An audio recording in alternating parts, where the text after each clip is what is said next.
প্রশ্ন নেব। প্রশ্ন করবেন ইকবাল। আপনি প্রশ্ন করুন। আসসালামু আলাইকুম রহমতুল্লাহি ওবারাকাতুহু। ওয়ালাইকুম আসসালাম ওয়া রাহমাতুল্লাহি ওয়া বারাকাতুহু। শেখ জি, আমি নিউ ইয়র্ক জামাইকা থেকে বলছি। আমি মাশাআল্লাহ। প্রশ্ন করতে চাচ্ছি যে ইদানিং মনে করেন আমরা যারা অ্যারাবিক লাইনে পড়ি নাই, আমরা তো তোপ পড়ি না বা টুপি পড়ি না। তো হুম, হুম, ইদানিং মসজিদে আমি প্রশ্ন পাইছি যে এরকম ওনারা বলতেছে যে আমরা তো, আপনারা তো টুপি পড়েন না, ইয়া পড়েন না, প্যান্ট পড়েন না, আপনারা তো আল্লাহওয়ালা না।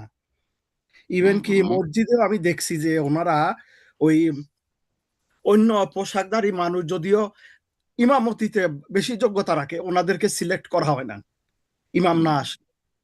এই সম্বন্ধে মাশাআল্লাহ। একটু জানতে চাইতেছি। আর ইদানিং দেখতেছি যে ওই কিছু টুপি তারা বাহির হইছে, ওনারা তারা কি, টুপিকে ইসলামিক আমি ইসলামিক যেটা প্রশ্ন করি আপনাকে শুনেন, তারা কি জি, বলছে যে টুপি লাগাইলে আল্লাহওয়ালা হয়ে যায় নাকি? টুপি টুপি তোব অথবা এগুলি জুব্বা, লাগালে হ্যাঁ, আল্লাহ জুব্বা হয়ে যায়। জুব্বা জুব্বা পরলে আল্লাহওয়ালা হয়ে যায়?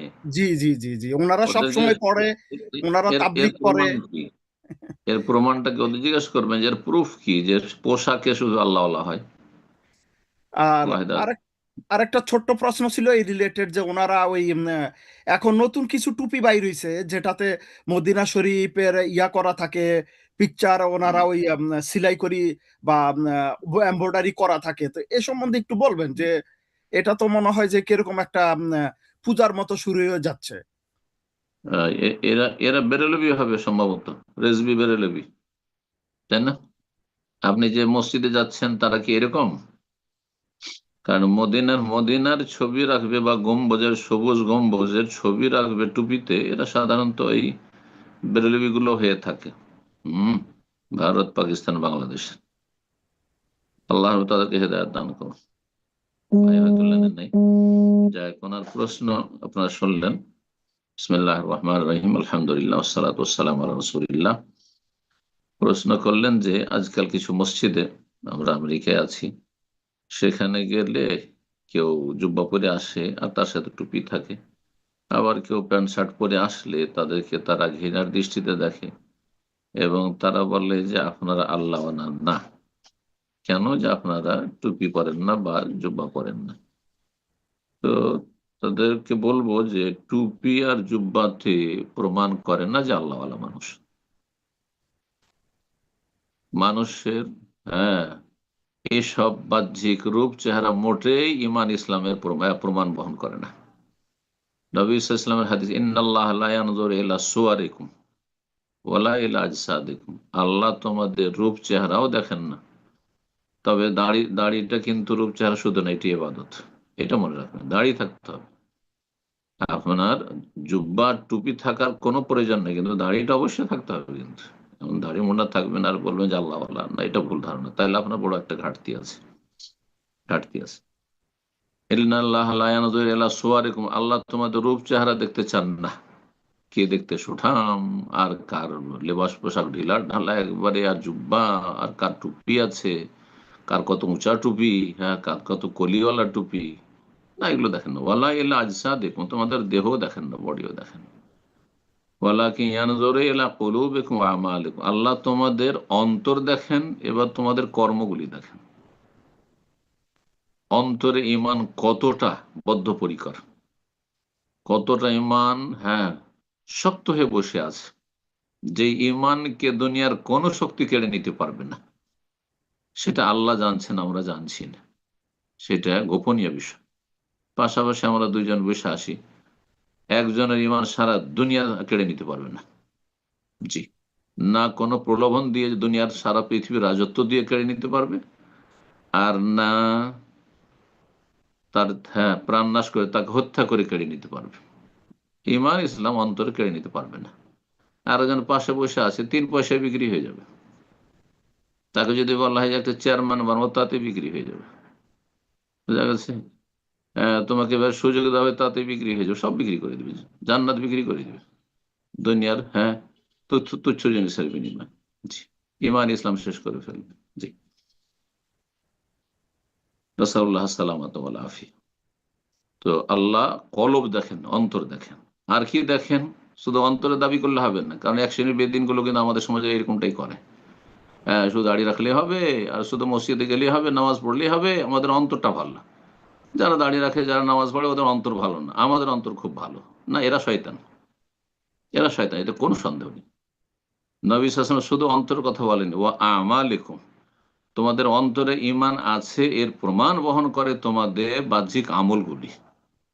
তোমাদের কাজকর্ম কেমন, তোমাদের আচার আচরণ কেমন, হ্যাঁ, তোমাদের ইবাদত বন্দেগীর কোয়ালিটি কেমন।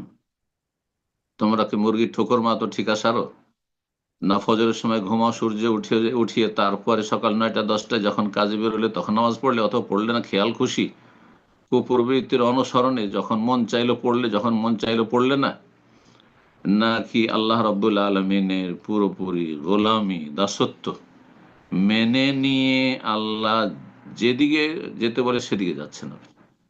হাইয়া আলাস সালাহ হাইয়া আলাল ফালাহ হয়ে গেছে, আর শুয়ে থাকার কোনো সুযোগ নেই, আর বসে থাকার কোনো সুযোগ নেই। এখন উজু করে প্রস্তুত হইতে হবে, মসজিদে যেতে হবে পুরুষ মানুষ, মহিলাকে মুসাল্লায় দাঁড়াইতে হবে, সালাত আদায় করতে ওয়াক্তের ভিতরে। জি, আল্লাহ 5 ফরজ করেছেন এবং 5 ওয়াক্তে 17 রাকাত ফরজ করেছেন। হ্যাঁ, 15 রাকাত করার কোনো অধিকার নেই, কোনো অধিকার নেই, কোন এখতিয়ার নেই। এটা হচ্ছে আল্লাহর গোলামি। এই আমল আল্লাহ দেখতে চান। রমজান চলে আসছে, সিয়াম পালন করতে হবে, কোন এখতিয়ার নেই এতে। একমাত্র যদি শরীয়তে ছাড় থাকে, যার জন্য ছাড় রয়েছে তার। জি, খেয়াল খুশি নয়। জাকাত, কোটি কোটি টাকাও যদি জাকাত আসে, যারা বড় বড় পয়সাওয়ালা তাদের অনেকের কোটি কোটি টাকা জাকাত বেরোবে, ও এত টাকা চলে যাবে না, কোনো সুযোগ নেই। জি, এই আমল আল্লাহ দেখতে চান। জি, ফরজ ওয়াজিব দেখতে চান, হারাম নাজায়েজ থেকে বেঁচে থাকা আল্লাহ দেখতে চান। তারপরে কত কে সুন্নত, হ্যাঁ, নফল করতে পারছেন, আল্লাহ সুন্নত মুস্তাহাবও দেখতে চান। জি, তো আল্লাহ রাব্বুল আলমিনের কাছে আল্লাহওয়ালা বান্দা সে যার অন্তরে ঈমান রয়েছে এবং সেই ঈমানের প্রমাণ বহন করে তার আমল, লেবাস পোশাক নয়। তবে ঢিলাঢালা পোশাক হওয়া ভালো, ঢিলাঢালা পোশাক ভালো। যারা প্যান্টও পরছেন তাদেরকে বলবো যে টাকনার নিচে কাপড় পরবেন না, হারাম। এত টাইট পরবেন না যে আপনাকে রুকু সিজদা করতে কষ্ট হচ্ছে, হ্যাঁ, আপনাকে তাশাহুদের বৈঠকে বসতে অসুবিধা হচ্ছে, কষ্ট হচ্ছে, খুব কষ্ট করে বসে আছেন একবারে, না, এইরকম পোশাক চলবে না। সেটা ইসলামের বিষয়, কিন্তু এই নয় যে শুধু জুব্বাতে ইসলাম ভরা আছে, না, এমন কথা নয়। যার জুব্বা সুবিধা হবে জুব্বা পরবে, পাঞ্জাবি পরবে, শার্ট পরবে, প্যান্ট পরবে, কিন্তু ইসলামিক প্যান্ট হইতে হবে, অন ইসলামিক প্যান্ট হইলে হবে না। টাকনার নিচে কাপড় পরা হারাম, সেটা জুব্বা হইলেও হারাম, আর প্যান্ট পরলেও হারাম, লুঙ্গি পরলেও হারাম, যে কোনো পোশাক পরেন না কেন। জি, বারাকাল্লাহ ফিক। আল্লাহ রাব্বুল আলামিন হিদায়াত দান করুন। আর বললেন যে টুপি, টুপিতে মদিনার ছবি, হ্যাঁ, এটা হচ্ছে শিরক বিদআতের সংকেত, কারণ তারা মাজার পূজায় বিশ্বাসী। ওই যে সবুজ গম্বুজ, নবী সাল্লাল্লাহু আলাইহি ওয়াসাল্লাম হুজরায় মুবারক, যে মা আয়েশা রাদিয়াল্লাহু হুজরার উপর যে গম্বুজ কোন শাসক তৈরি করেছিলেন, যেটি ভালো কাজ হয়নি করা, তো কোন এক শাসক পরবর্তীকালে করেছিলেন, নবী সাল্লাল্লাহু আলাইহি ওয়াসাল্লাম সাহাবায়ে কিরামদের আমলে, খোলাফায়ে রাশেদিনের যুগে নয়। তো সেই গম্বুজটা তাদের টুপিতে থাকে, এটা প্রমাণ বহন করে যে তারা শিরকি মাজার পূজার আকীদা বিশ্বাসী। জি, আল্লাহ তাদের হেদায়েত দান করুন এবং আল্লাহ আমাদের তৌহিদ সুন্নাতের উপর আল্লাহ যেন আমাদেরকে ইস্তেকামা দান করেন, অবিচল রাখেন। বারাকাল্লাহ। আমিন। প্রশ্ন করবেন শামিমা আক্তার, আপনি প্রশ্ন করুন।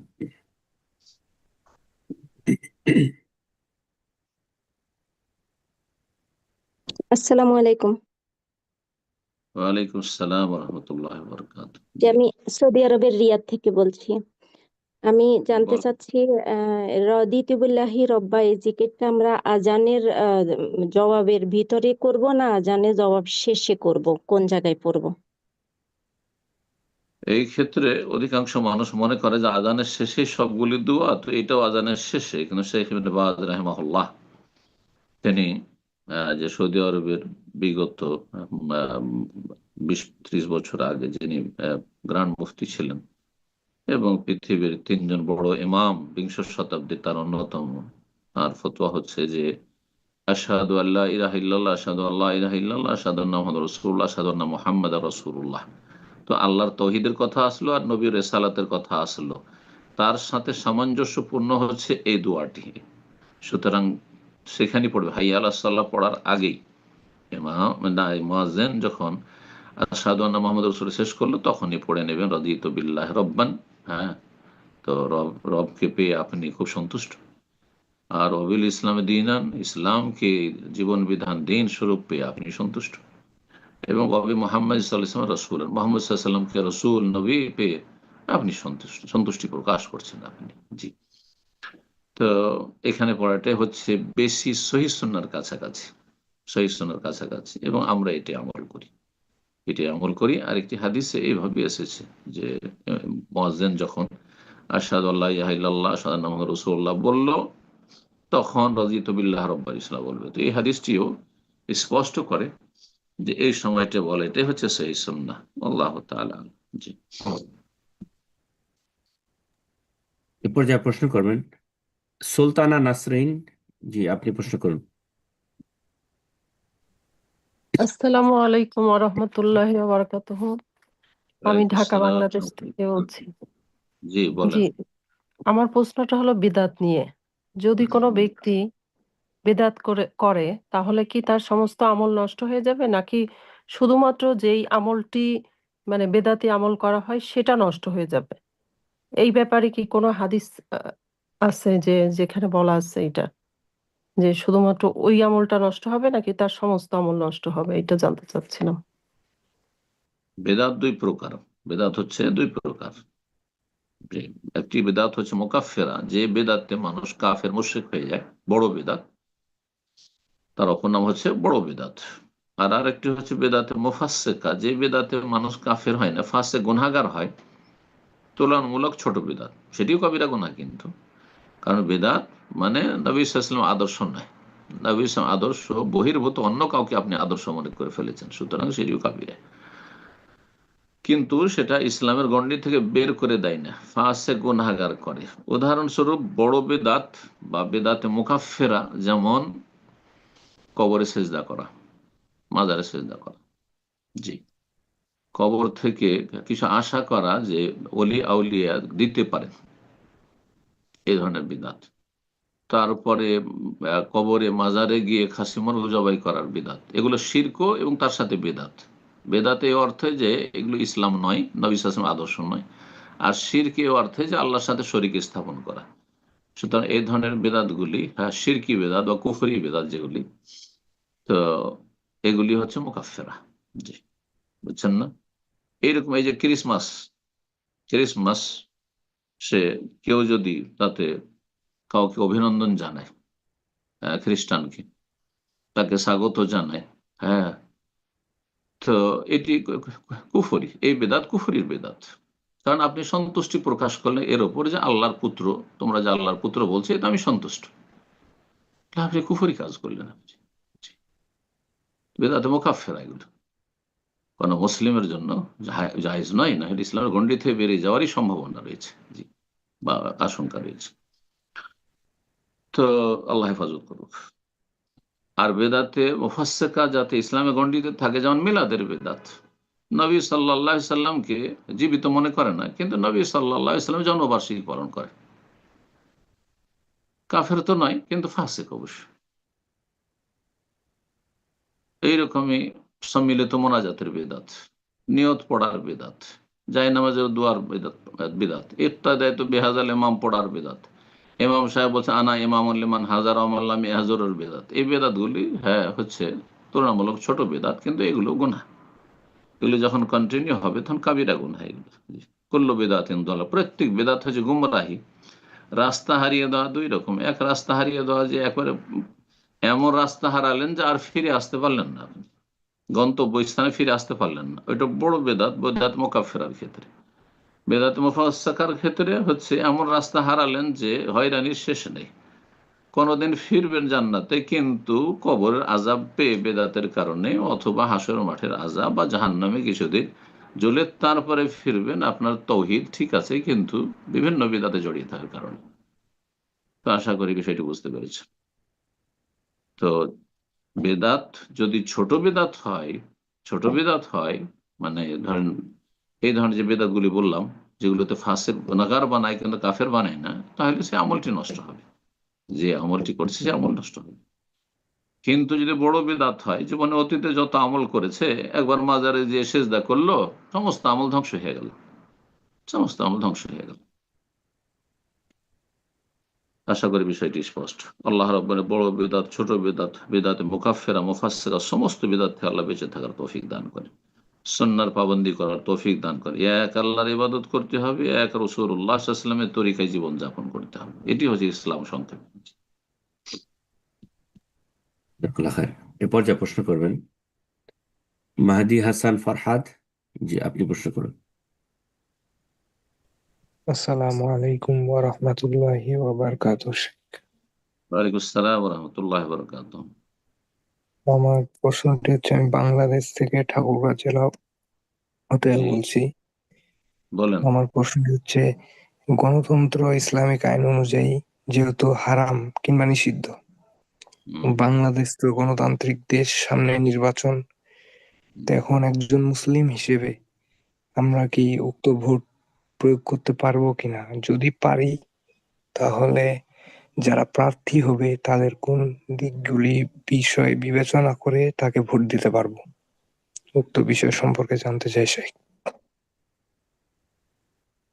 প্রথম কথা হচ্ছে গণতন্ত্রতে যে বিভিন্ন দিকগুলি রয়েছে, হ্যাঁ, তা অধিকাংশ দিকগুলি ইসলামের সাথে সাংঘর্ষিক। গণতন্ত্রের দু চারটা কথা ভালো আছে, যেমন মদে কিছু ভালো আছে, বুঝতে পারছেন? বাকি সমস্তগুলি ইসলামের সাথে সাংঘর্ষিক। জান্নাতি জাহান্নামী সমান, আল্লাহর ওলি শয়তানের ওলি সমান, কথা বোঝা গেছে? জাহেল, হ্যাঁ, মূর্খ আর আলেম সমান, বুঝেছেন? এখন যদি আবু বকর সিদ্দিক রাদিয়াল্লাহু তাআলা আনহু চলে আসেন, তো তার ভোটের যা মূল্য, হ্যাঁ, সেই রকমই যদি ফেরাউন আসে, তো ফেরাউনের ভোটের মূল্য সেটি। আপনি এটাকে মেনে নেবেন? আল্লাহ বোঝার তৌফিক দান করেন। গণতন্ত্র আসলে অমুসলিমদের জন্য, মুসলিমদের জন্য নয়। জি। কিন্তু দুঃখজনক হলে মুসলিমরা কিভাবে এই কাফেরদের মানবরচিত বিধানকে, হ্যাঁ, মাথায় তুলে নিয়েছে। আল্লাহ তাদের সঠিক বুঝ দান করুন। জি। তো এই কুফরি তন্ত্রের কোনো একটি দলে সামিল হওয়া জায়েজ নয়, যদিও ইসলামের লেভেল থাক না কেন। আদর্শিকভাবে আপনি গণতান্ত্রিক কোনো একটি পার্টিকে আপনি, হ্যাঁ, মেনে নেবেন বা তার সহযোগিতা করবেন, এটি জায়েজ নয়, হারাম, কাবিরা গুনাহ, বরং ঈমান ভঙ্গকারী বিষয় হতে পারে। আর এখন ভোট দেবেন কিনা, এই ক্ষেত্রে আমাদের দুটি মত রয়েছে। একদল বলছেন যে না, ভোট দেব না, কিন্তু আর এক দল বলছেন, শাইখ ইবনে উসাইমিন রাহিমাহুল্লাহ, তার ফতোয়া এটি, যে কখনো কখনো ভোট না দিলে হয়তো মুসলিম জাতির ক্ষতি রয়েছে। সেই ক্ষেত্রে আপনি কোন একটি দল কেন্দ্রিক ভোট দেবেন না, বরং আপনি ব্যক্তি কেন্দ্রিক দিতে পারবেন। আপনি যেখানে বসবাস করেন সে অঞ্চলে যে প্রার্থীগুলি রয়েছে, তার মধ্যে দেখবেন যে কোন প্রার্থীটি, হ্যাঁ, আমাদের এখানকার জন্য, হ্যাঁ, কল্যাণকর। তার মধ্যে আমানত আছে, হ্যাঁ, আমানত আছে, খেয়ানত করবেন না। সততা আছে, বেইমানি করবেন না, হ্যাঁ। জাতীয় সম্পদের লুটপাট করবেন না, হ্যাঁ। আর তারপর মানুষের জুলম অত্যাচার করবেন না, নির্দোষী মানুষকে ফাঁসাবেন না, বরং মানুষের উপকার করে থাকে, জনকল্যাণমূলক কাজ করে থাকে, মানুষের হিতাকাঙ্ক্ষী, দরদি। এমন যদি কোনো প্রার্থী পান, তাহলে ব্যক্তি কেন্দ্রিক তাকে ভোট দিতে পারেন। আহ, বেশি খারাপ লোকগুলি, অসৎ লোকগুলিকে, হ্যাঁ, আপনার প্রতিহত করার জন্য এটা করতে পারেন। আর যদি দেখেন সবগুলি একই ক্যাটাগরির, হ্যাঁ, সবগুলি একই খোরের মাথা মোড়া, তাহলে কাউকে ভোট দেবেন না, বয়কট করুন আপনি। নাসাউল্লাহ সালামত ওয়াল আফিয়া। জি। এরপর যা প্রশ্ন করবেন মিজানুর রহমান, জি আপনি প্রশ্ন করুন। সালাম আলাইকুম সাহেব। ওয়ালাইকুম আসসালাম ওয়া রাহমাতুল্লাহি ওয়া বারাকাতুহু। ঢাকা বাংলাদেশ থেকে বলছিলাম। সাহেব, আমার প্রশ্ন হচ্ছে, মা যদি জিনাকারী হয় এবং সে মা যদি সংসার ছেড়ে অন্য কোনো আহ সংসার বেছে নেয়, তাহলে সেই মার প্রতি সন্তান হিসেবে কি দায়িত্ববোধ থাকতে পারে? নাসাল্লাহ সালামত আল্লাহ আল্লাহ হেদায়ত করুক এইরকম মা বোনদেরকে, আল্লাহ হেদায়ত, সমস্ত পরামর্শ অনিষ্ট থেকে আল্লাহ হেফাজত রাখুক, মুসলিমদেরকে আল্লাহ হেদায়তের পথে রাখুক। মা তার হক রয়েছে, যেখানে কোরআন কারীম সূরা লোকমান আল্লাহ কাফের মুশরিক বাপ মায়ের কথা বলেছেন, যে তাদের কুফরি শিরকে সঙ্গ দেবে না, কিন্তু সাহেব হুমা ফিদ দুনিয়া মারুফ, দুনিয়ায় যতদিন আছো আর আছে তারা, তাদের সাথে সদাচরণের সাথে চলাফেরা করো। তো এ মা যদি কাছাকাছি থাকে তাহলে সদাচরণ পাবে, দূরে থাকে খোঁজ খবর নেবেন যদি খোঁজ খবর নেওয়ার ব্যবস্থা থাকে। আর সবচেয়ে বেশি এই মায়ের সাথে সদাচরণ করা বা হিতাকাঙ্ক্ষী হওয়া, তার দরদি হওয়া হচ্ছে তাকে জাহান্নামের রাস্তায় উদ্ধার করবে।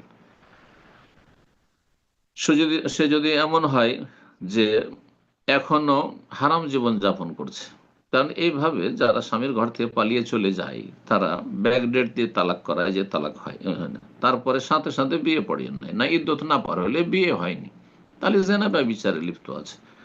তাহলে জাহান্নামে যাওয়ার কাজ থেকে তাকে উদ্ধার করবেন, হ্যাঁ, যাতে করে হালাল জীবন যাপন করতে পারে বাকি জীবনটা, আর তারপরে অন্তর থেকে তওবা করে, খালেস অন্তর থেকে তওবা করে, আমল ভালো করে, হতে পারে আল্লাহর মাফ করে দেবে, ইন্নাল্লাহ ইয়াগফিরু যুনুবা জামিআ। কিন্তু এইভাবে যদি পাপ করতেই থেকে যায় সারা জীবন, তো জাহান্নামে যাবে, আপনার আমার চোখের সামনে জাহান্নামে যাবে। যেমন ইব্রাহিম আলাইহিস সালামের বাপ জাহান্নামে যাবে, ইব্রাহিম আলাইহিস সালামের চোখের সামনে। তো সবচেয়ে বেশি হিতাকাঙ্ক্ষী হওয়া, সদাচরণ করা হচ্ছে জাহান্নামের রাস্তা থেকে তাকে মুক্ত করা। আল্লাহ হেফাজত করুন, আল্লাহ তৌফিক দান করুন। হ্যাঁ, নোংরা ভাষা বলা যাবে না, খারাপ আচরণ করা যাবে না, হ্যাঁ, দুর্ব্যবহার করা যাবে না, হ্যাঁ, আর তারপরে তার যে বদ চরিত্র সেই জন্য তাকে গালমন্দ করা যাবে না, ইত্যাদি। ফালা তাকুল্লাহুমা উফ ওয়ালা তানহারহুমা, ধমক দিয়ে কথা বলা জায়েজ নয়, কষ্টদায়ক কোনো কিছু, কোনো আচরণ করাও জায়েজ নয়। ওয়াকুল্লাহুমা কাওলান কারীম, সম্মানজনক কথা বলবে। আর সবচেয়ে বেশি সম্মান দেওয়া হচ্ছে হেদায়েতের জন্য দোয়া করা এবং চেষ্টা করা, দোয়া করা এবং দাওয়াত দেওয়া। জি, দুটোই করবেন, আল্লাহর কাছে দোয়া করেন, আল্লাহ তুমি আমার মাকে হেদায়েত করো, এবং মাকে বিভিন্ন সোর্সে দাওয়াত দেওয়ার চেষ্টা করবেন। জেনা ব্যভিচারের অপরাধ সম্পর্কে তাকে আলোচনা শোনান, যদি লেখাপড়া করতে পারে তো বই পুস্তকও দেন, হতে পারে আল্লাহ কোনো সময় হেদায়েত করে দিবেন, তার যদি চেষ্টা থাকে তো আল্লাহ হেদায়েত করবেন। মান ইয়াহদিল্লাহু ফাহুয়াল মুহতাদ, আল্লাহ যদি হেদায়েত করেন তো হেদায়েত পেতে পারে। ওয়া মা যালিকা আলাল্লাহি বিআজিজ, আল্লাহর কাছে কোনো কিছু অসম্ভব নয়। বারাকাল্লাহ। আমি জাযাকাল্লাহ খায়ের। এই পর্যায়ে প্রশ্ন করবেন নূরজাহান, আপনি প্রশ্ন করুন। আসসালামু আলাইকুম ওয়া রাহমাতুল্লাহি ওয়া বারাকাতুহু। শেখ, ওয়ালাইকুম আসসালাম ওয়া রাহমাতুল্লাহি ওয়া বারাকাতুহু। জি, আমি আপনার ছাত্রী, আমি বর্ধমান থেকে বলছি। মাশাআল্লাহ, আপনার বলেন। ওয়াজ শুনে শুনে এই 4 বছর 5 বছর হৃদায়ত হয়েছে, আপনারই ওয়াজ শুনি, সবকিছুই আল্লাহ, আপনারই কথা শুনে মেনে চলি। কিন্তু এই সকাল আলহামদুলিল্লাহ। সন্ধ্যের জিকির গুলো করছি, কিন্তু এই সকাল সন্ধ্যের আরো দোয়াগুলো আপনার ওয়াজ শুনে পাচ্ছি, কিন্তু ওগুলো উচ্চারণ গুলো করতে পারছি না।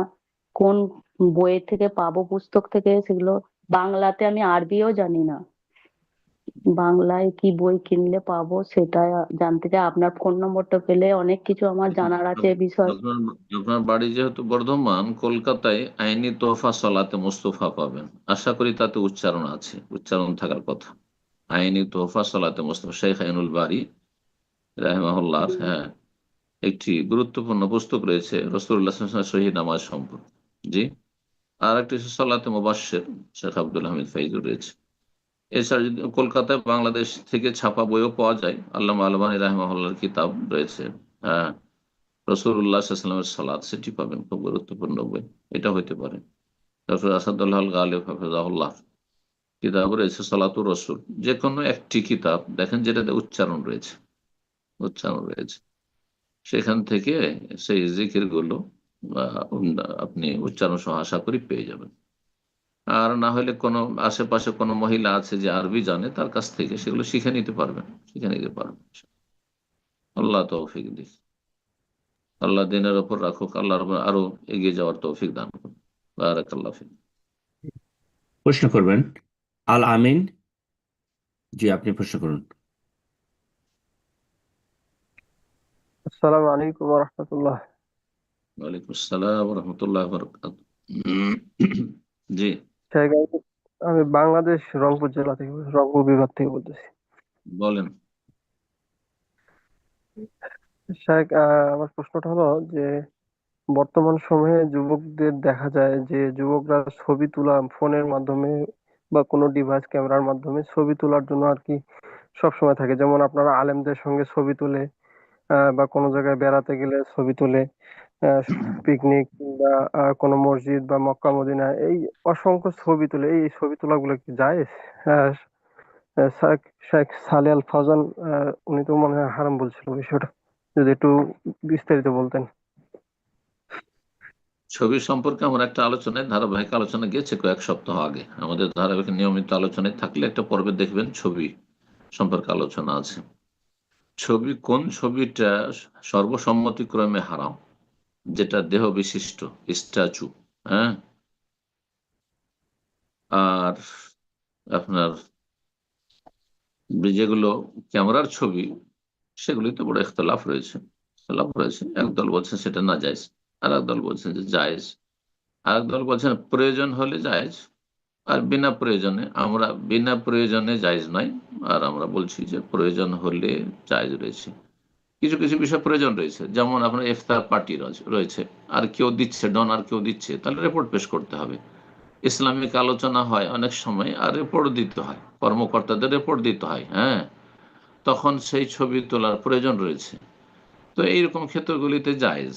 হুম, কল্যাণমূলক কাজের ক্ষেত্রে, কল্যাণমূলক কাজে সহযোগী হবে, তাহলে ঠিক আছে। কিন্তু আলেমদের পাশে ছবিটা তুলে নিলাম আর দেখাবো যাকে এই আমি অমুক শাইখের সাথে দেখা করেছি, এগুলি জায়েজ নয়। আর কমপক্ষে এটা অসার। আমি বলি যে কমপক্ষে যদি, হ্যাঁ, নাজায়েজ নাও হয়, তো কমপক্ষে হালকা ফতোয়া হচ্ছে যেটা অসার, ফালতু কাজ। আর মুমিন ব্যক্তি সম্পর্কে আল্লাহ রাব্বুল ইরশাদ করেছেন, যারা জান্নাতি, কাদ আফলাহাল মুমিনুন আল্লাযীনা ফি সালাতিহিম খাশিউন। কয়েকটি বৈশিষ্ট্যের একটি ছিল আল্লাযীনা হুম আনিল লাগwi মুরিদুন, যারা অসার কথা কাজ থেকে বিরত থাকে, অসার কাজ করে, ফালতু কাজ। জি, আমি আমার চাইতে সিনিয়র ব্যক্তির সাথে ছবি তুলবো, হ্যাঁ, কাবার ইমামের সাথে, মসজিদ নববীর ইমামের সাথে, বড় বড় শেখদের সাথে, আর দেখাবো যে আমি খুব সিনিয়র মানুষ, হ্যাঁ, তো নিয়তটা তো খারাপ।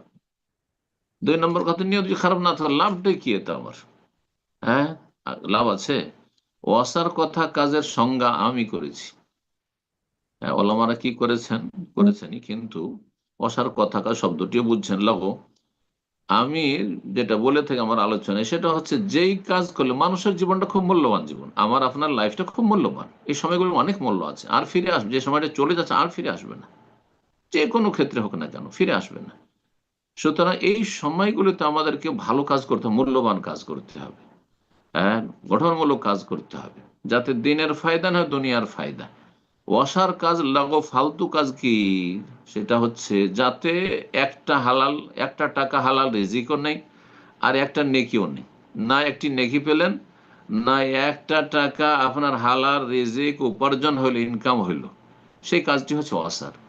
তো এই ছবি তোলা, শেখদের সাথে, সাথী বন্ধুদের সাথে ছবি তোলা, আর এই মক্কা মদিনা আসলাম, এই ছবি তুললাম, এতে একটা নেকি আছে না গোনার সম্ভাবনা বেশি রয়েছে?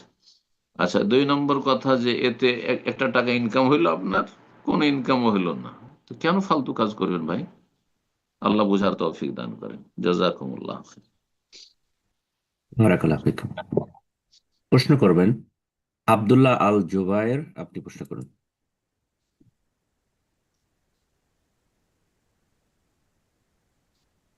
আব্দুল্লাহ আল জুবায়ের, জি, আপনি প্রশ্ন করুন। আসসালামু আলাইকুম রহমতুল্লাহ। ওয়ালাইকুম আসসালাম রহমতুল্লাহ বরকাতুহু। জি, শেখ, বাংলাদেশ ফেনী জেলা থেকে বলতেছিলাম। বলেন প্রশ্ন। শেখ, বর্তমান বিশ্বে মুসলিমদের মধ্যে বিভিন্ন দল উপদলের সৃষ্টি হয়েছে, যা ব্যাপক আকার ধারণ করেছে। এই যে আমরা যা কোরআন সুন্নাহর অনুসারী আছি, আমরা নিজেদের আহলুল হাদিস বা সালাফি বলে থাকি, এটার মাধ্যমে আমরাও একটা দলে বিভক্ত হয়েছি, যা ইসলাম নিষিদ্ধ আমরা জানি। এবং এটা এত ব্যাপক আকার ধারণ করেছে যে আমরা অমুসলিমদের সাথে যখন কথা বলতে যাই, তখন ওরাও আমাদেরকে বলে যে আমরা কি ইসলাম ধর্ম গ্রহণ করব? তোমাদের নিজেদের মধ্যেই তো বিভ্রান্তি, বিভক্তি সৃষ্টি হয়েছে। আগে নিজেদেরকে ঠিক করো, এরপরে আমাদেরকে দাওয়াত দিতে এসো। এখন এই অবস্থায় আমরা কি নিজেদেরকে মুসলিম বলে দাবি করব, নাকি আহলে হাদিস বা সালাফি বলে দাবি করবো? এই বিষয়ে আপনার মতামত চাচ্ছি। আমরা যখন আমাদের আপোষে যখন মুসলিম সমাজে পরিচয় দিব, তখন আহলুল হাদিস বলতে হবে, মুসলিম বলা যথেষ্ট না। তখন প্রশ্ন থেকে যে মুসলিম তো আপনি মুসলিম হানফি না শাফি না মালিকি না হাম্বলি, তো বলে যে আমি কোনোটাই নাই। তো ভাই কি আপনি? তখন তো আপনাকে আহলে হাদিস বলতে হচ্ছে। তাহলে তো আপনাকে সময় লস করতে হচ্ছে। তা না করে কোনো মুসলিমকে যখন পরিচয় দিবেন, আমি আহলে হাদিস মুসলিম বা সালাফি মুসলিম, বোঝা গেছে? এক কথায় শেষ। আর যখন অমুসলিমকে পরিচয় দেবেন যে আপনি কি, তখন বলে আমি মুসলিম। ওর কাছে আপনাকে বলার প্রয়োজন কি? যদি বলেন যে না আমরা আহলে হাদিস নাম কেন দিব, হ্যাঁ, আহলে হাদিস কোন একজন ব্যক্তির সাথে, হ্যাঁ, সম্পৃক্ত না। আহলে হাদিস কোরআন এবং হাদিসের সাথে সম্পৃক্ত। কোরআনকে হাদিস বলা হয়েছে কয়েক জায়গায় কোরআনে কারিমে, এবং হাদিসে বলা হয়েছে ফাইন্না খায়রাল হাদিস কিতাবুল্লাহ। আর হাদিস তো হাদিস। তো যেই ব্যক্তি কোরআন সুন্নাহর নির্ভেজাল অনুসারী, সে হচ্ছে আহলুল হাদিস। আমাদের মধ্যে ব্যক্তি পূজার, ব্যক্তির অন্ধত্বের কোনো গন্ধ নেই। পক্ষান্তরে হানফি, শাফি, মালিকি, হাম্বলি, দেওবন্দি, বেরেলভি, নকশবন্দি, চিস্তি, কাদেরি, মোজাদ্দেদি, কথা বোঝা আছে, রেফাই, তিজানি, সবগুলি ব্যক্তি পূজা। সবগুলিতে ব্যক্তির সাথে সম্পৃক্ত করা হয়েছে। তাহলে তারা তাদের লেভেলগুলো সাফ করুক, তখন আমাদের আর প্রয়োজন হবে না। হ্যাঁ, ওদের লেভেলগুলো থেকে যাবে, ভুল লেভেলগুলো, আর সহি লেভেলে কেন আপত্তি এত? ভাই, আমাদের লেভেলের তো প্রয়োজন এই জন্য হয়েছে যে আমাদেরকে পরিচয় দিতে হবে। সেই জন্য আপনাদের লেভেলগুলো সব উঠিয়ে ফেলে দেন। যেমন সাহাবাই কেরাম সবাই মুসলিম ছিলেন, সেই জন্য আর প্রয়োজন হয়নি। কিন্তু সাহাবাই কেরামদের শেষ জামানে যখন ফিতনা শুরু হলো, আর খাওয়ারেজ জঙ্গি বেরোলো, আর রাওয়াফেজ শিয়া বেরোলো, তখন আহলে সুন্নাহ এবং আহলে বিদআত বলা হইতো। তখন দুটোর নাম চলে আসলো, শুধু মুসলিম বলা হইতো না। ইমাম ইবনে সিরিন রাহিমাহুল্লাহ বলছেন সহিহ মুসলিমের ভূমিকাতে রয়েছে, ফায়ুনজারু ইলা আহলি সুন্নাতি ফালাম্মা ওয়াকাআতিল ফিতনা, যখন ফিতনার যুগ চলে আসলো আর এই খারিজি আর রাফিজি বেরোলো আর একদল আহলে সুন্নাত, তখন আমরা দেখতে লাগলাম যে কার কাছ থেকে হাদিস নেব। হ্যাঁ, ফালাম্মা ওয়াকাআতিল ফিতনা, যখন আপোষে কলহ বিবাদ ফিতনা, এই যে ফিরকা তৈরি হলো, দুটো ফিরকা, বাতিল ফিরকা প্রথম তৈরি হলো, হ্যাঁ, মুসলিম সমাজে। একটি হচ্ছে খাওয়ারেজ আর একটি হচ্ছে রাওয়াফেজ, শিয়া আর খারিজি জঙ্গি। তখন ফায়ুনজারু ইলা আহলি সুন্নাহ, আহলে সুন্নাতকে আমরা খোঁজ করতাম যে আহলে সুন্নাতের উলামা কারা, ফায়ুখাযু হাদিস, তাদের থেকে আমরা হাদিস নিতাম, দ্বীনের জ্ঞান অর্জন করতাম। ওয়ায়ুনজারু ইলা আহলিল বিদআহ, তারপরে আমরা দেখতাম বেদাতি আলেম উলামা কারা, বেদাতি কারা, খারিজি কারা, আর রাফিজি শিয়া কারা।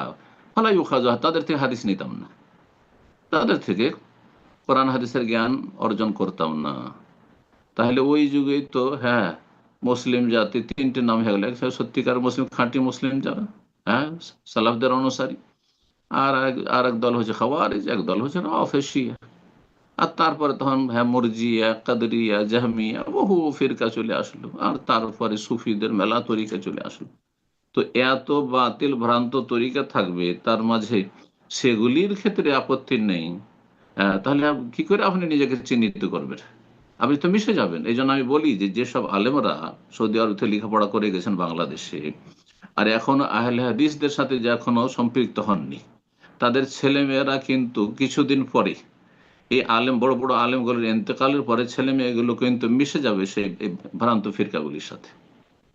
দেখবেন আপনি, আমি একটি কথাই বলে রাখলাম, যে আপনি রাস্তা ক্লিয়ার করে দেন যে আমি আহলুল হাদিস হয়ে গেছি, আমি সালাফি হয়ে গেছি, হ্যাঁ, আমি কোরআন সুন্নাহ নির্ভেজাল অনুসারী হয়ে গেছি, আর আমি থাকলাম হানফি থাকলাম, কিন্তু আমি হালকা থাকলাম। আরে আজকে আপনি হালকা হানফি থাকলেন, কালকে আপনার ছেলে পাক্কা দেওবন্দি, নয় তবলিগি, নয় বেরলভি হয়ে যাবে, না ইখওয়ানি হয়ে যাবে।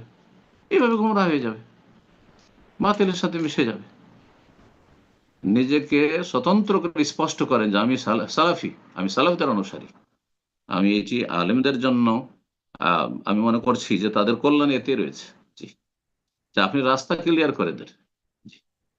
বারাকাল্লাহ ফিক। আমিন। এ পর্যায়ে প্রশ্ন করবেন সুরাইয়া। জি, আপনি প্রশ্ন করুন।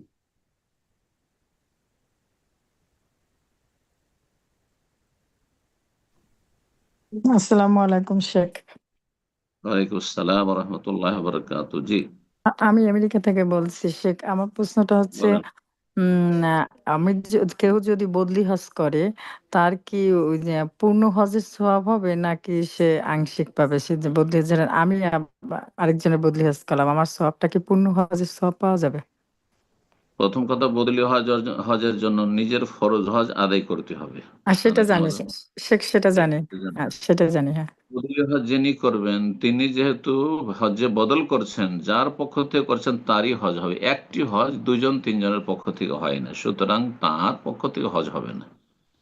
তিনি হজের সমান সমান সওয়াব পাবেন এটাও বলতে পারবো না, তবে এতটুকু বলা যাবে, ওলামারা বলেছেন যে তিনি একজনের ফরজ হজ আদায় করায় এহসান করেছেন, অবদান রেখেছেন, তার অনুগ্রহে, হ্যাঁ, তার মেহনত পরিশ্রম কষ্ট করার মাধ্যমে একজন ভাই বোনের বদলি হজ আদায় হয়ে গেছে, হ্যাঁ, ফরজ হজ আদায় হয়ে গেছে।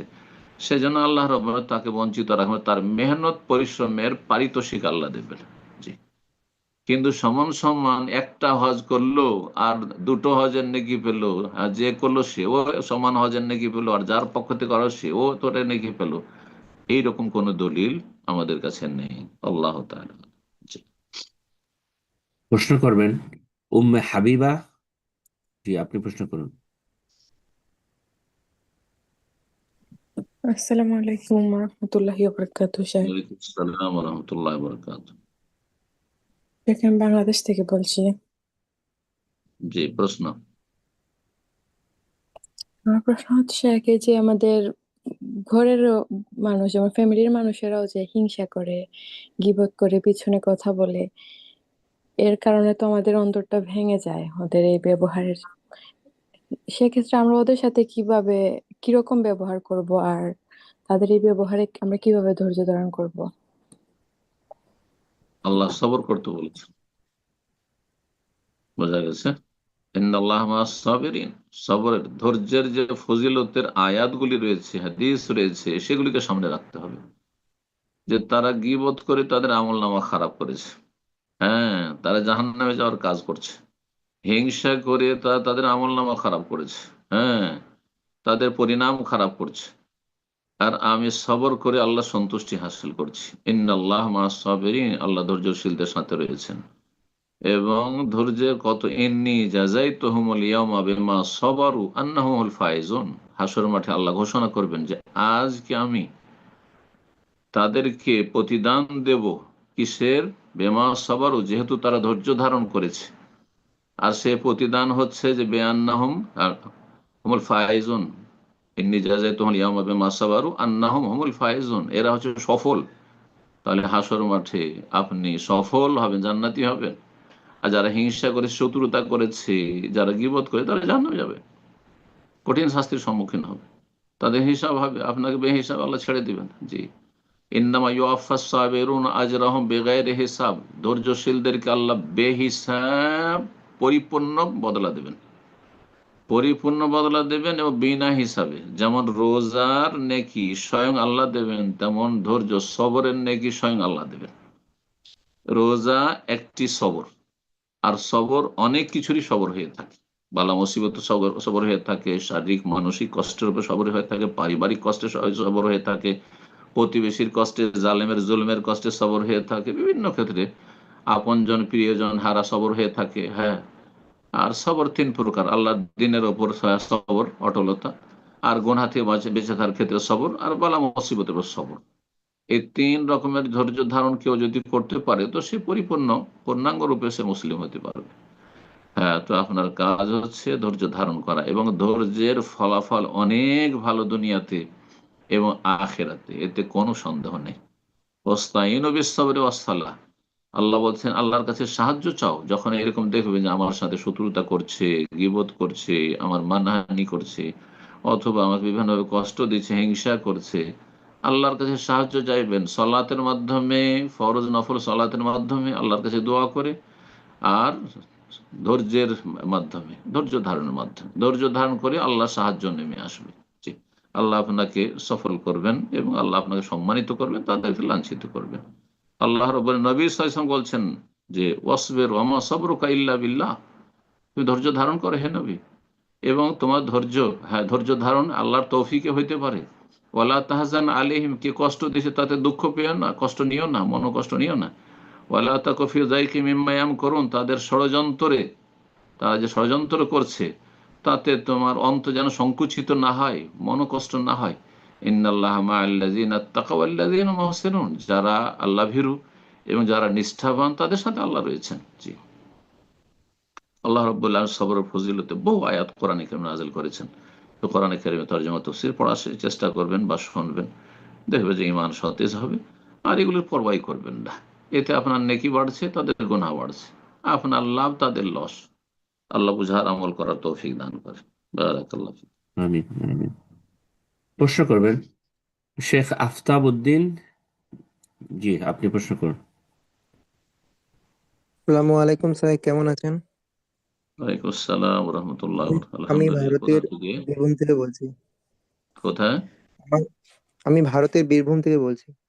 বীরভূম, মাশাআল্লাহ। আমার প্রশ্ন। প্রশ্ন ছিল আহ মোজার মাসার নিয়মগুলো জানা আছে তো, মোজা মাসা করছি, কিন্তু পেশাব করার সময় যদি ছিটে লাগা বা এরকম সম্ভাবনা থাকে বা মনে হয়, তাহলে কি সেই ক্ষেত্রে কি করণীয়? আর একটা ছোট্ট একটা, ওটা হ্যাঁ না এর মধ্যে প্রশ্নটা উত্তর হয়ে যাবে। আমাদের গ্রামে হনু এবং এগুলো খুবই অত্যাচার। তো এখানে যারা কৃষকরা, যারা সবজি কিছু যাই কিছু লাগায় না কেন, কিন্তু হনুতে খুব অত্যাচার করে। এবং বাড়িতে মুরগি ছানা সব যেগুলো কিসের থাকে, তো অত্যাচার? বিড়ালেরও খুব অত্যাচার। তা এই প্রাণীগুলো আমরা বুঝলাম না, কি করতে পারি? এদের কি জানা থেকে মারা যাবে? বুঝলাম না কিসের অত্যাচার, বুঝলাম না। ফসলাদি গুলো হনু, ওই হনু মানে বাঁদর। ও বানর, বানর, হ্যাঁ। হ্যাঁ হ্যাঁ, তুলে তুলে খেয়ে নেয়, সবকে নষ্ট করে দেয়। আচ্ছা। তো এদেরকে কি প্রথম জানে থেকে মারা যাবে বা কি এদের প্রথম কি? প্রথম প্রশ্নটা বলো তোমার। মোজা মোজা মাসা। মোজার মশা, মোজার এবং মশা পেচ্ছাপে ছিটে লাগার ওপর ভাগে সম্ভাবনা। করতে হবে। শোনো, মোজার মশা ওপর ভাগে করবে, নিচের দিকে করবে না। আর মোজার মশা করার জন্য বেশ কিছু শর্ত রয়েছে, শরীয়তের বিধিবিধান রয়েছে। উজু অবস্থায় পড়তে হবে, না উজুতে পড়লে হবে না। মোজার মাসা মুকিম অবস্থায় 1 দিন 1 রাত চলবে, মুসাফিরের জন্য 3 দিন 3 রাত চলবে। ঠিক আছে, চামড়ার মোজা হোক কাপড়ের মোজা, কাপড়ের মোজা তো মশা চলবে। মোজার মাসা করার ক্ষেত্রে যদি সম্ভাবনা থাকে পেশাব ছিটার, সম্ভাবনাতে কিছু যায় আসে না। যখন নিশ্চিত হয়ে যাবে যে হ্যাঁ পেশাব ছিটে পড়লো, তখন মোজা নাপাক হয়ে গেছে, খুলে ফেলে দিবে, পা ধুইবে। ঠিক আছে। আর এমনি সন্দেহের ভিত্তিতে তো কাপড়েও তো পেশাব ছিটতে পারে, হ্যাঁ গায়েও তো ছিটতে পারে না, এগুলো অশাসার রাস্তা, এইসব রাস্তা খুলতে হবে না। আর এলাকাতে বানরের যে আহ, উপদ্রব আর বানরে ক্ষয়ক্ষতি করছে, সেই ক্ষেত্রে কি করব? সেই ক্ষেত্রে সমাজের লোক এর পরামর্শের ভিত্তিতে সরকারি আইনে যদি সেগুলি মারতে বাধা না থাকে তো মারা যেতে পারে। কিন্তু সরকারি আইনে যদি বাধা নিষেধ থাকে, তাহলে সরকারের কাছে অভিযোগ করতে হবে যে আমাদের ফসল পানি বা ইত্যাদির ক্ষয়ক্ষতি করছে। সেগুলি তখন সরকারের দৃষ্টি আকর্ষণ করবে, বা সমাজের যারা দায়িত্বশীল রয়েছে বা রাষ্ট্রীয় এলাকায় অঞ্চলে প্রশাসনে যারা দায়িত্বশীল রয়েছে, তারা এইসব বিষয়গুলো নিয়ে চিন্তা করবে। এখান থেকে তো এর কথা বলা মুশকিল। কিন্তু শরীয়তের বিধান হচ্ছে, যদি কষ্টদায়ক প্রাণী হয়, কোনো প্রাণী কষ্ট দেয় মানুষকে, এমন কষ্ট যেটা বরদাস্ত করা খুব কঠিন, হয়তো গবাদি পশু খেয়ে নিচ্ছে, অথবা মুরগি খেয়ে নিচ্ছে, হাঁস খেয়ে নিচ্ছে, অথবা ফসল পানি নষ্ট করে দিচ্ছে, তাহলে তাকে হত্যা করা যেতে পারে। হত্যা করা যেতে পারে, এটা হচ্ছে শরীয়তের বিধান। কিন্তু রাষ্ট্রীয় আইনও দেখতে হবে। জি, বারাকাল্লাহ ফিক। জাযাকাল্লাহ খায়ের। সম্মানিত ভাই বোনেরা, আমরা প্রোগ্রামের একদম শেষ পর্যায়ে চলে এসেছি। অনেক সময় হয়ে গেল, তো আজকে প্রোগ্রামের শেষ প্রশ্ন নেব, যার মাধ্যমে আজকের প্রোগ্রাম আমরা এখানে শেষ করবো ইনশাআল্লাহ। আর যারা হ্যান্ড রেজ করেছিলেন, ইনশাআল্লাহ আগামী প্রোগ্রামে আপনাদের প্রশ্নগুলো নেওয়ার চেষ্টা করব। শেষ প্রশ্ন আজকের, প্রশ্ন করবেন লিজা আক্তার। জি, আপনি প্রশ্ন করুন। আসসালামু আলাইকুম শেখ, আমেরিকা থেকে বলতেছি। ওয়ালাইকুম আসসালাম ওয়া রাহমাতুল্লাহি ওয়া বারাকাতুহু। জি বলেন। আমি একদিন শুনছিলাম শেখ একটা হাদিস যে কখনো আল্লাহর প্রিয় হতে পারবে না যখন তোমার প্রিয় জিনিস আল্লাহ রাস্তায় দিয়ে দিবে। তো জানি না আমি কতটুকু আয়াত বুঝাইতে পারতেছি। চতুর্থ পারার প্রথম আয়াত আর সূরা আলে ইমরান আয়াত লান তানালুল বিররা হাত্তা তুনফিকু মিম্মা তুহিব্বুন। জি, কোরআন আয়াতের হাদিস না। ও বলেন জি, আপনার প্রশ্ন। আচ্ছা। পরে এটা শুনে না শেখ, আমার একটা গলার হার ছিল, ওইটা আমার কাছে অনেক প্রিয় ছিল। তো আমি নিয়ত করছিলাম যে কখনো যদি জীবনে আমার কোনো বিপদ মানে মুসিবত না আসে, ওটা বেচা লাগে ওটার কারণে, তো এগুলা যদি না আসে তাইলে আমি ওটা আল্লাহর রাস্তায় দিয়ে দিব। আল্লাহর রাস্তায় আমি ওটা কোনো জায়গায় লাগিয়ে ফেলবো। তো আমার প্রশ্ন হচ্ছে, এখন আমি এটা কি করব? এটা কি উইথড্র করা যাবে বা এটা দিতেই হবে এরকম কিছু? আপনি নিয়ত করেছেন, মন্নত করেছেন না নিয়ত করেছেন? বিষয়টা ক্লিয়ার করেন যে আমি মনে মনে নিয়ত করেছিলাম যে আমি এটাকে যদি মানে এখন আমি প্রয়োজন না এরকমই মানে চিন্তা ভিতরে করছি যে এরকমই কিন্তু আমি করব। মান্যত করেননি যে এইরকম হইলে আমি এরকম করে দিই, এমন কিছু বলেননি, মানে শুধু নিয়ত করেছিলেন। ঠিক ঠিক জি, না? এরকমই চিন্তা করছি। জি, নিয়তকে পরিবর্তন করা যেতে পারে। নফল কাজের কোন নিয়ত যদি কেউ করে, ফরজ নয় কাজটি, নফল কাজ, দান সাদকা করবেন আর সেটা মালাই দান করবেন, এটি নফল কাজ আপনার। হ্যাঁ, তো নিয়ত করলে নিয়ত পুরা করা ফরজ হয় না। কিন্তু মান্যত যদি করে নেই যে আমার রোগ যদি ভালো হয়ে যায়, আমার স্বামী যদি সুস্থ হয়ে যায়, অথবা আমার ছেলেটা যদি এই চান্সটা পেয়ে যায়, আমার এই কাজটা যদি হয়ে যায়, তাহলে এটা আমি দান করে দেব, তখন সেটা ফরজ হয়ে যাবে। মান্যত পুরা করা ফরজ, কিন্তু এমনি কোনো সৎ কাজের নিয়ত যদি করা হয় আর সেই সৎ কাজ ফরজ কাজ না হয়, তাহলে সেটা পুরা করা ফরজ নয়, বরং সেটা করতেও পারেন আবার নাও করতে পারেন। তো আপনার যেহেতু মনে মনে নিয়ত ছিল যে এটা করতাম, হয়তো এটার প্রয়োজন আপনার বেশি হইতে পারে, আপনার ছেলে মেয়েদের প্রয়োজন বেশি হইতে পারে, সুতরাং অন্য দান সাদকা করেন, জরুরি নয়। লান তানালুল বিররা হাত্তা তুনফিকু মিম্মা তুহিব্বুন, অতক্ষণ পর্যন্ত যথাযথ নেকি হাসিল করতে পারবে যতক্ষণ পর্যন্ত তোমাদের প্রিয় বস্তু তোমরা আল্লাহ রাস্তায় ব্যয় না করবে।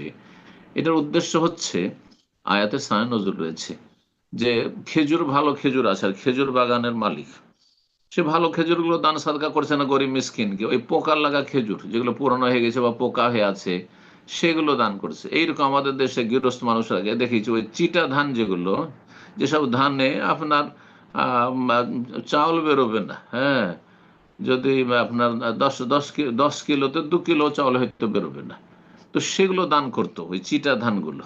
তো এতে নেকি পাবেন না। এইরকমই এক শ্রেণীর মানুষ আছে, গরম ভাত তো গরিব মিসকিনকে খাওয়াবে না, গরম রুটিও খাবে না, কিন্তু বাসি ছেলে মেয়ে খেয়ে দিয়ে এখন ফেলে দিতে হবে, ফেলে না দিয়ে যা এটা খাওয়িয়ে দেয়। হ্যাঁ, গরিব মানুষকে শীত বস্ত্র কখনো নতুন জীবনও দিবেন না, ওই পুরাতন ছিঁড়ে ছিঁড়ে ছিঁড়ে গেছে আপনার বাচ্চাদের আর চলবে না, তখন শুধু দিচ্ছেন, তাহলে যথাযথ নেকি পাবেন না, পাবেন সামান্য কিছু পাবেন। মাঝে মাঝে গরিবদেরকে নতুনও পরার দেন, হ্যাঁ, ভালো খাবারও দেন, গরম খাবারও দেন গরিব মিসকিনকে, কথা বোঝা গেছে, ভালো কোয়ালিটির গুলো দেন, শুধু ডাউন কোয়ালিটির দিবেন এটা উচিত নয়। জি, এটা আপনার ইমানের দুর্বলতা, এটা হচ্ছে উদ্দেশ্য এই আয়াতের। বারাকাল্লাহ ফিক। এর মানে এই নয় যে আপনার সবচেয়ে ভালো প্রিয় বস্তু মালাটি ছিল সেটাই দিয়ে দিতে হবে, এমন কিছু নয় কিন্তু। জি, আপনি অন্য কিছু দিতে পারেন, আপনার অবস্থা বুঝে ব্যবস্থা করবেন। আল্লাহ যেন তৌফিক দান করেন। বারাকাল্লাহ ফিক। জাজাকাল্লাহ খায়ের শেখ। তো উস্তাজি আজকে ইনশাল্লাহ এখানে শেষ করে দেন, দোয়া করে শেষ করে দেন। ইনশাল্লাহ বাকি আগামী সপ্তাহে। জাজাকাল্লাহ খায়ের। জাযাকুমুল্লাহ খায়ের। আমরা এই সপ্তাহে বিশেষ কারণে শনিবার প্রোগ্রাম করলাম, আর আগামী সপ্তাহে আবার আপনার মনে রাখবেন যে ইনশাআল্লাহ রবিবারেই প্রোগ্রাম হবে। আগামী সপ্তাহে ধারাবাহিক ইনশাআল্লাহ রবিবারে আমাদের প্রোগ্রাম থাকবে। আল্লাহ রাব্বুল আলামিন যেন এই প্রোগ্রামকে যতদিন দুনিয়াতে আল্লাহ রাখবেন, হ্যাঁ, কন্টিনিউ করার তৌফিক দান করেন। এর মাধ্যমে আমাকে আপনাদের সকলকে যেন উপকৃত করেন, এবং আল্লাহ রাব্বুল আলামিন যেন আমাদের নেক আমল নামাতে আল্লাহ রাব্বুল আলামিন যেন এটা উত্তম আকারে আল্লাহ রাব্বুল আমাদেরকে দান করেন, এবং জান্নাতে যাওয়ার যেন মাধ্যম হয়, জাহান্নাম থেকে, জাহান্নামের আযাব থেকে, কবর আযাব থেকে বাঁচার যেন ওসিলা হয়। আল্লাহ রাব্বুল কাছে দোয়া করি, আল্লাহ রাব্বুল আলামিনের কাছে দোয়া করি সমস্ত ভাই বোনদের জন্য, বিশেষভাবে যারা আজকে আমাদের সাথে থাকলেন, আল্লাহ রাব্বুল আলামিন যেন তাদের দিন দুনিয়ার সার্বিক কল্যাণ, রহমত, বরকত দান করেন, সমস্ত অনিষ্ট বালা মুসিবত থেকে আর জালিমের জুলুম থেকে আল্লাহ রক্ষা করেন। আল্লাহ রাব্বুল যে যেখানে আছেন আল্লাহ যেন হেফাজতে রাখেন। সুবহান রাব্বিকা রব্বিল ইজ্জাতি আম্মা ইয়াসিফুন ওয়া সালামুন আলাল মুরসালিন ওয়ালহামদুলিল্লাহি রাব্বিল আলামিন। সম্মানিত দিনী ভাই ও বোনেরা, প্রোগ্রাম শেষ করার পূর্বে আবার স্মরণ করাবো। যারা হ্যান্ড রেজ করেছিলেন এই সপ্তাহে প্রশ্ন করতে পারলেন না, ইনশাল্লাহ আগামী প্রোগ্রামে, যে প্রোগ্রাম ইনশাল্লাহ আগামী আমাদের সম্মানিত শেখ অলরেডি বলে দিয়েছেন যে আমাদের রবিবার এই প্রোগ্রাম থাকবে ইনশাল্লাহ। তো আগামী রবিবারে আপনারা প্রোগ্রামের শুরুতে আসেন। নিউ ইয়র্ক টাইম 11:15 আমাদের মিটিং ওপেন করা হয়। তো শুরুতে এসে হ্যান্ড রেজ করবেন ইনশাআল্লাহ। আমরা আপনাদের প্রশ্নগুলো আগামী সপ্তাহে নেওয়ার চেষ্টা করব। এবং পাশাপাশি বলে রাখবো, যারা আজকে প্রশ্ন করার সুযোগ পেলেন এবং গত সপ্তাহে প্রশ্ন করেছেন, অনেক ব্রাদার সিস্টার যেহেতু প্রশ্ন করার জন্য হ্যান্ড রেজ করেন, তারা চেষ্টা করতেছেন, বিভিন্নভাবে মেসেজ করতেছেন। তো আমরা তাদেরকে সুযোগ করে দিই, প্রতি সপ্তাহে প্রশ্ন না করে 2-1 সপ্তাহ পর পর প্রশ্ন করে আমরা তাদেরকে প্রশ্ন করার জন্য সুযোগ করে দেবো ইনশাআল্লাহ। আল্লাহ সুবহানাহু ওয়া তাআলার কাছে দোয়া করি, আজ আমরা যা কিছু শুনলাম আল্লাহ যেন আমাদেরকে আমাদের ইলম অনুযায়ী আমল করার তৌফিক দান করেন। আল্লাহ সুবহানাহু ওয়া তাআলা আমাদেরকে যে সমস্ত রকম গুনাহ থেকে বেঁচে থাকার তৌফিক দান করেন, কোরআন এবং সহিহ সুন্নাহর উপর আমল করার তৌফিক দান করেন, আমিন। তো ইনশাআল্লাহ আগামী প্রোগ্রামে আবারও দেখা হবে, কথা হবে। সে পর্যন্ত আল্লাহ সুবহানাহু ওয়া তাআলা আমাদেরকে যেখানে যে অবস্থায় আছে আল্লাহ আমাদেরকে ভালো রাখেন, সুস্থ রাখেন, আমিন। সাল্লাল্লাহু আলা নবিয়িনা